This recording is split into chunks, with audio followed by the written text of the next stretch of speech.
দেখেন ঢাকার রাস্তায় আজকে মানুষই কম, অফিস আওয়ার, তারপরও বৃষ্টির কারণে মানুষ বের হচ্ছে না। আর এক হলো পানি, পানি দুর্ভোগ যে কবে যাবে ঢাকার থেকে।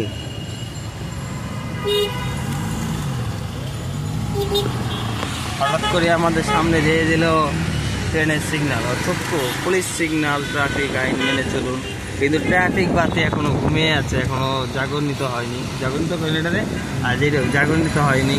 তো আর একজন দেখি যে বাম্বু দিয়ে লাড়াচ্ছে, ওর না বাম্বু না সরি লাঠি দিয়ে লাড়ালাড়ি করতেছে। ইতিমধ্যে ক্র্যাশ করে ঢুকে পড়লো আমাদের সামনে দিয়ে, এই সাইডে থেকে প্রাইভেট করে গেল, যাই হোক প্রাইভেট করে গেল। আর একজন মাথায় করে নিয়ে যাচ্ছে গোবরের টুকলা, মনে সম্ভবত খাবার। আমার সেটা বললাম তাহলে সামনে যায় খাওয়াই দেবা, আমাকে একটু হালাই দেবা কি নামাই দেবা। আন্টি যে কি লাফালাফি করতেছে, তারপর আমার প্রাইভেট কার টায়ার সাথ করে ভরে দিল আমার রাজ ভাই। আসতেছে না, ব্যাট খেতেছে, কোনো বুঝে যাইতেছে না। আর একজন আইতেছে আর বিড়ি খাইতেছে, মাছের মতো লাগলো না। যেটি হোক আয় হায় বুঝ আঙ্কেল দিয়ে আজকে আবার সাথে বেড়েছে।